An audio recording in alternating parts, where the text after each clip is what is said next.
السلام عليكم ورحمة الله وبركاته. النهاردة إن شاء الله هعمل لكم فيديو لإخواننا الصنايعية بسبب بنز الركبة. بنز الركبة طبعا أغلبية الصنايعية بيقول لك البنز بتاع الركبة الخرم ما بيبقاش قبل الخرم، يعني بيقول لك الخرم ده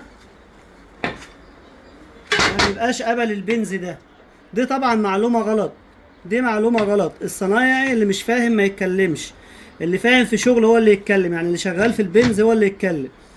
البنز ده بيركب على اي اتجاه، اي اتجاه يجيب شحم. هما مش عاملين الخرم ده عشان يبقى قبل ده، هما عاملين الخرم ده عشان يوصل للبلي ده.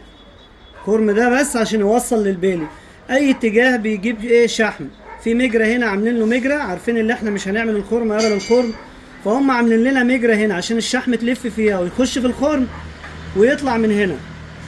يعني دي معلومة غلط الميكانيكية بيقولوها للناس، يقول لك لما يجي يشحم الاكس ما بياخدش شحم. دي معلومة غلط طبعا. الاكس لو خد شحم اعتبر ان شغل الصنايعي بايظ، اعتبر ان الاكس مبوش. لازم الاكس يتحكم كويس وما ياخدش شحم. يعني البنز ده المفروض اللي هو ما يطلعش شحم.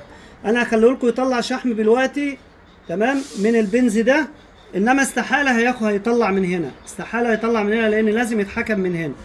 فاللي ياخد اللي يعمل بنز الركبة ما يشحمش البنز ده نهائي، يحط عليه زيت من بره. احنا هنركب الاكس مش قبل الخرم، عشان الصنايعيه اللي بتتكلم وبيروح يشحمهم يقول له مش مركب لك الخرم قبل الخرم. احنا هنركب الخرم ده عكسي، هنركبه عكسي ده وهنخليه لك يطلع شحم بالوقت.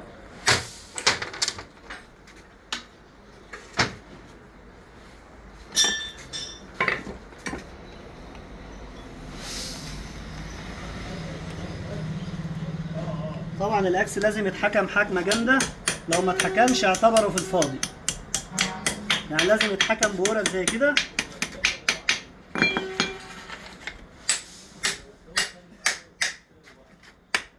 طبعا لما تيجي تشحم مستحيل يطلع شحم لان محكوم من هنا بورق. لو طلع معاك شحم اعتبر الاكس بايظ.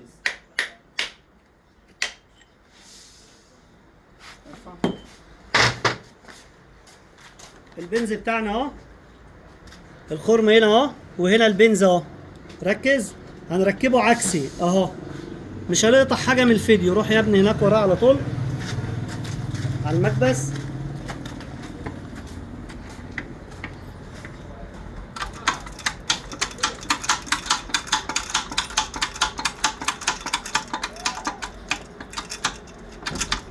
اكبس.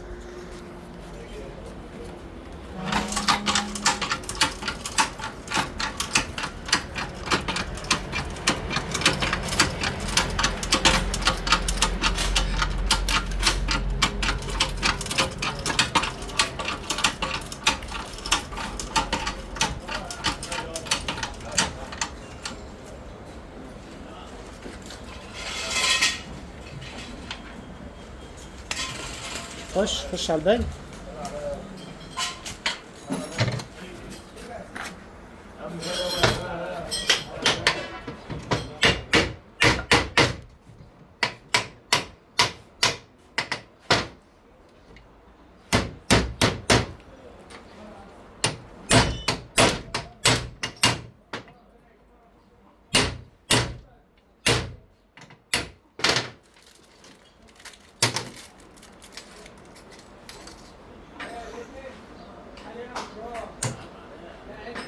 هتعرف ازاي اللي هو بيطلع شحم.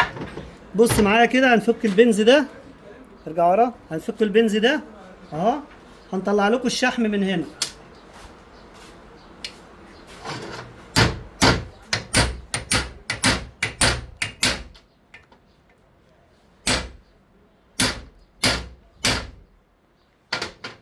الشحم طالع معانا اهو، الشحم طالع من البنز اهو.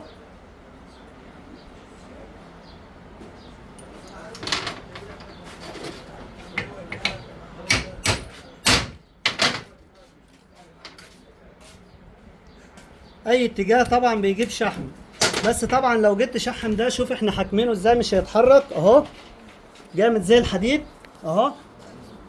طبعا مش هيتحرك لان احنا حاكمينه بورد من هنا. هيطلع من هنا ازاي؟ استحالة طبعا هيطلع شحم لان هو محكوم من هنا.